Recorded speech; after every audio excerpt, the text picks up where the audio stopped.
Welcome back, guys. This is Riders of the Dawn. This is Stu. This is Jay. This will be our first videoized Riders of the Dawn show. So if you're listening on SoundCloud, all of our shows are going up on YouTube, just the audio. But this will be the first one that has video and audio, so you can listen to it in either one. There's no special visuals other than our smiling faces. Or our angry, dark, grim, and frostbitten faces. Yes.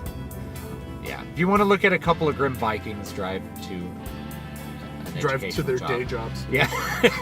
Then you can do that. Okay. So what are we doing today? Today we're going to do the 10 best high fantasy authors. Yeah, just 10 now it's hard to say. It's always hard to say best. Right. Best is subjective, we're here to tell you that our subjective reality is greater than anyone else's subjective reality. And if you read my upcoming book, Water of Awakening, you'll see that we forge our own realities, and so I'm forging reality for you. That reality is these are the 10 best. So in no particular order, because it's hard to put them in an order on the drive to work. Yeah, it's kind of like saying greatest, by the way. It's just like no one can wear the mantle of greatest. Yeah. So these are just 10 that we think are important and good. So number one, I think it's important to put him as number one. Tolkien. Yeah. So Tolkien, the reason I think Tolkien should always be considered in a list is mainly influence. That's the first big reason, is that he influenced fantasy in a lot of different ways. Michael Moorcock will also be on the list. He often talked about, he's like, I'm the last fantasy author who really wasn't influenced by Tolkien. But what Tolkien kind of brought to the table was a really, really, really, really, really, really, really, really, really well-developed world. Yeah. So Middle-earth is probably still the most lore-developed, I guess, fantasy universe that I can think of, with the possible exception of Malazan. I was gonna say maybe Malazan, and he's it's on the only there one too. that comes close, and the reason is because Tolkien really, really, everything has a name. Yeah. And everything exists in a space and has a place in the world and a map, and there's history that goes back to before the creation of the world that continues all the way to the end of Lord of the Rings. So when you read Lord of the Rings, you get this feeling that you're walking through a very ancient world, and that was something my wife said about it. Everything has a name, so everything has a history, everything has a meaning to it that it changes the depth of the impact. It makes it feel much more real. Yeah, it's a good way to put it. It feels like whenever you have, even if you just mention it in passing, this thing, which was this, and that's all you say about it. But the fact that it has a name. It has a name really, really gives it depth that the reader imagines. You don't even have to talk about it. Of course, if you read the Silmarillion, you get a huge amount of history. So that's really cool. There's an entire book written about the world, about the setting, which is just really like the cool. lore, Silmarillion's like the lore, and Lord of the Rings is really the story, or the one that they recently published, Children of Húrin, which I liked. By the way, there is a narration of it on YouTube that you can find, done by Christopher Lee. Oh, wow. It's pretty cool. It's pretty cool narration, so you can listen to it for free. We could talk about Tolkien the whole trip, and we probably should. But I think that's a big influence. He also really the idea of a completely alternate reality that encompasses the world. That's a big contribution to the genre. And not only that, I got to talk about D&D, because even though there's no direct reflection of Tolkien in D&D, it's a huge influence. Yeah, Gary Gygax was very, very influenced. And originally, in the original versions of D&D, the halfling was called a hobbit. Yeah. And because of some copyright issues, they changed it to halfling, which was more neutral. But It's pretty well understood. It's pretty well understood. Yeah, it's pretty understood. So Who's next on the list? Who's next on the list? Let's do someone newer. Steven Erikson, we mentioned him. Steven Erikson. Okay, so Steven Erikson is famous for the Malazan Book of the Fallen, and he and Ian Esselmont wrote this story. It was originally a tabletop campaign. I'm not sure if it was Dungeons and Dragons. Yeah, I think it was GURPS. Yeah, it was a GURPS campaign. And I'm not sure. I don't know. I don't remember if it's like GURPS specifically. Yeah. If it was like an adaptation of like MERP or something. They developed it into this entire world that they wrote about. Now, Erikson wrote the main 10-book series associated with the world, which is the Malazan Book of the Fallen series.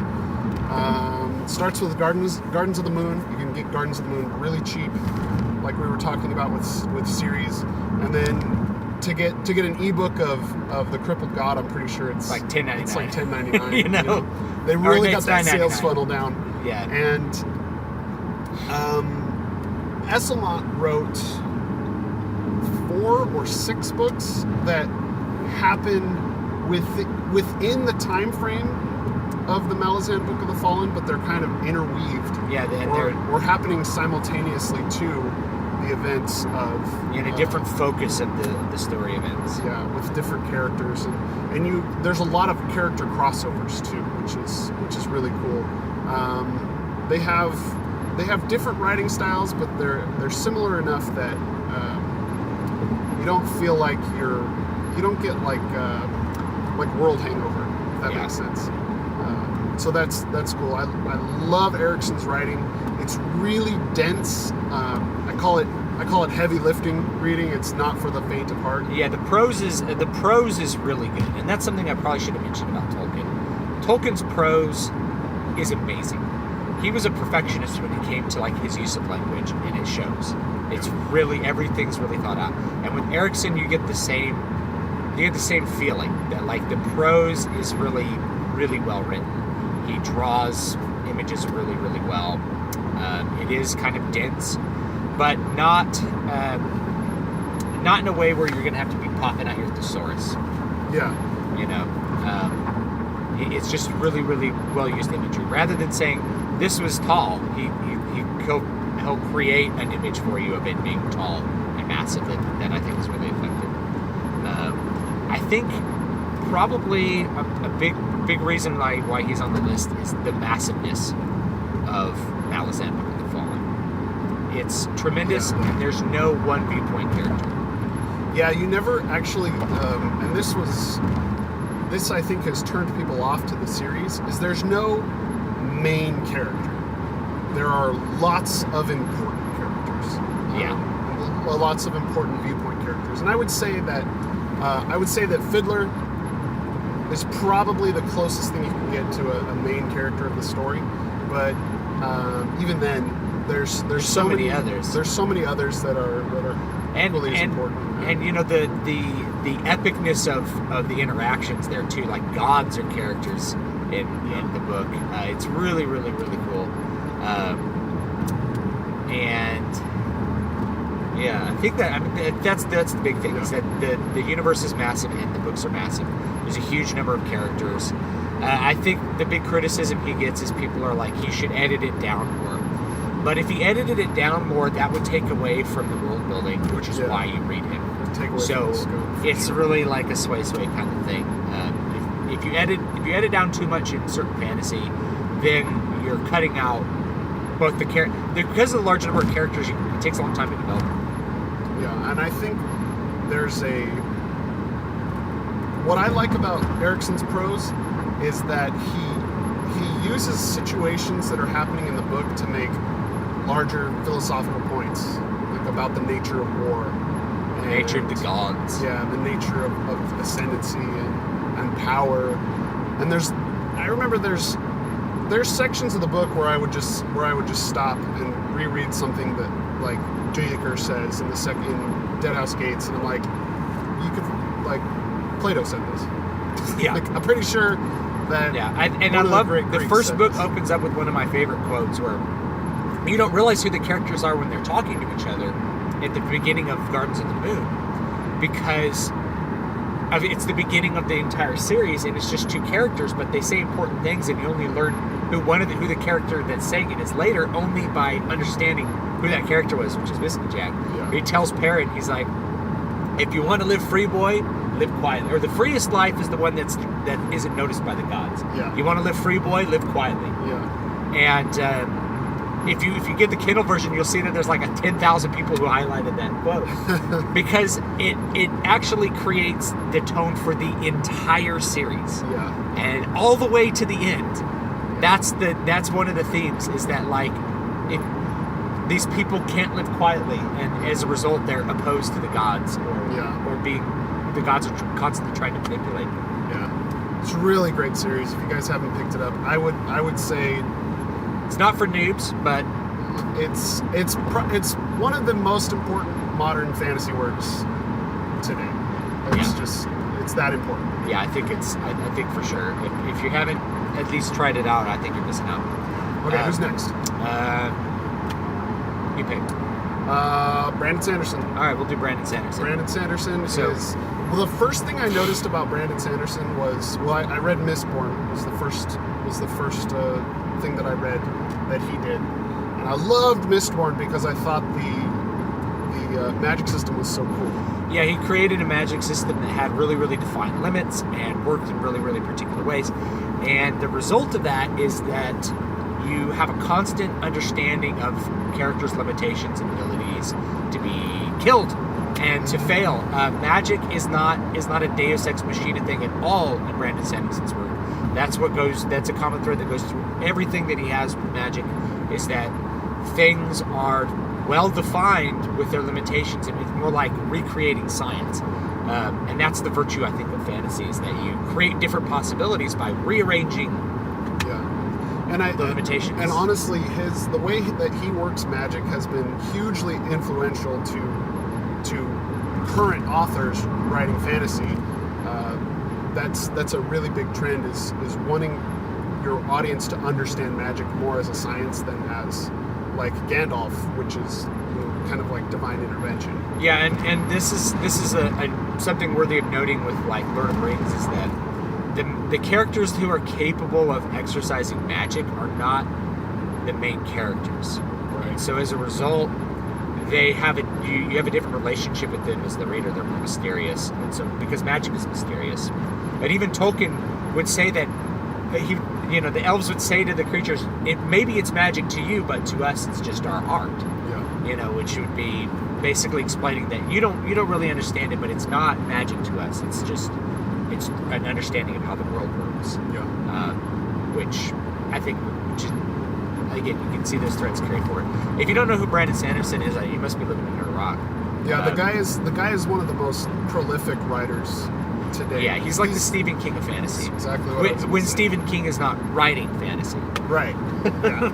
Now, Stephen King he's not going to be on this list. He would definitely be on another list. Yeah. So the Mistborn, that was the first series I read through of Sanderson. Then I got hooked into Way of Kings, which is possibly my favorite fantasy book. Yeah, I think Sanderson's best single book is Way of Kings.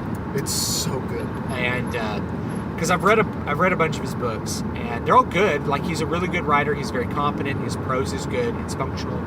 You don't ever have to bust out the thesaurus, but you always get an idea that there's a variety of language. He doesn't overuse color words. Robert Jordan, and so it's good. Like, he's a very technically proficient writer. And Way of Kings, he exercises the art of story writing in a really, really good way. Like, I knew what he was doing as he was doing it, but he was exercising it so well that it didn't really matter. It's kind of like listening to a really good symphony. You know how symphonies are arranged. You know that you have fast movement, slow, dance, fast. But when you hear it done well, that's what the meat of it is. Yeah, I was gonna say that Brandon Sanderson writing The Way of Kings is like, it's like he's the Bach of fantasy writing right there. It's not that he innovated writing that book. It's just he achieved a really high level. Yeah, it's so good the way that he wrote it. You know, if you understand plot, you can see exactly where he's going and what's going to happen. Yeah, and if you want to get more into plot-based writing, that is charting out what you're going to do when you write, if you're a writer, then I think Sanderson's a really, really good author to read, because he's not what people call a pantser or gardener. He doesn't just like see what happens. He plots really, really specific. Everything happens for a really specific reason. And part of that, and that's part of the reason he's so prolific, because if you're plotting everything out from start to finish, you're gonna have a much easier time pumping out those words. Yeah, you're never gonna get to a point where you're like, I don't know what comes next. Of course you know what comes next, because you already determined it. You already said what comes next. Yeah, you already figured it out to begin with. So, yeah, definitely check out Brandon Sanderson. We could do another whole show on him. Yeah. Next. Pick one of your guys. Oh, Michael Moorcock. We already mentioned him. Let's do Michael Moorcock. Michael Moorcock. So Michael Moorcock, as I mentioned, he will self-say that he's probably the last writer not influenced by Tolkien. Now, if you read a lot of his past quotes, he's very kind of anti-Tolkien. He's like, I don't like Tolkien's view of like merry old England and stuff like that. As time wears on, and I think part of that was him trying to create an identity separate from the Tolkienish kind of fantasy that's going on. He's less anti-Tolkien, and frankly, I think that's good, because you don't want to define yourself as not Tolkien. You want to define yourself as who you are. But anyway, Michael Moorcock wrote very famously the Elric series. He wrote the Eternal Champion sequence, and his big contribution is what Stephen King would end up doing, which is the idea of a multiverse. So the idea of a multiverse is that you have many different worlds that are interconnected in some specific way. And so the way that he does it is, there's like the Young Kingdoms, which is Elric's world. There's different versions of Europe, like if you read the Hawkmoon series, which I'm a fan of, it's Europe, but it's very different, and there's still like knights and stuff, and there's still magic and all kinds of cool things. And all of these are linked through the cosmic conflict between order and chaos. And order and chaos are waging war on all these different worlds that are interconnected. And you can even sail on the seas of fate and go between worlds, and go out of time, and go to the end of time, and all these different ideas to participate in this grand cosmic conflict. You'll have characters who ally themselves with chaos and then regret it, and are unable to control their fate once they do that. You have characters that desperately want to fight for order, but are unable to, and are being manipulated by the forces above. But the main thing is, all those different worlds he creates are interconnected in some particular way. If you read Sailor on the Seas of Fate, which is an Elric book, and it's actually a collection of 4 different Elric novellas turned into one novel, which destroys this idea of a 3-act structure. That's also kind of a cool reason to read Moorcock. His structure can be completely bonkers and off the wall and unexpected and not what you want at all, which may be why he's not as popular as some other authors. But anyway, you read that, and there's an act where all his heroes from all his heroic fantasy books are working together, and they're all the same person. They're all the same person, but they don't remember it because they're in different incarnations of the Eternal Champion. This like cosmic soul who's constantly being reincarnated to fight for either order or chaos, and one of the characters, he ends up being aligned with chaos, and the others he's aligned with order. And so it's a very interesting take on it, and that's his big contribution. He also writes a lot of short books that just plow through the story at amazing speed. And so if you want to read a story quickly, Moorcock is the guy for you. Yeah. So that's number 4. We're going to do 5 for this video, and then we'll do 5 in another video. All right, okay, sounds good. Because we like talking about these guys too much. We're going to run out of time. Who do we want to do next? Let's see. Broken Empire. Oh, Mark Lawrence? Mark Lawrence. So, Mark Lawrence is another more modern fantasy writer. I first discovered him reading the Broken Empire trilogy. which follows the exploits of young Prince Jorg, the Prince of Thorns. Well, I was read as Jorg. I have a Yeah. I have a video review of it up on my YouTube channel. I wasn't a fan of the book. Yeah. For a couple of reasons. But anyway. So what I loved about it is it's the world is post-apocalyptic fantasy. So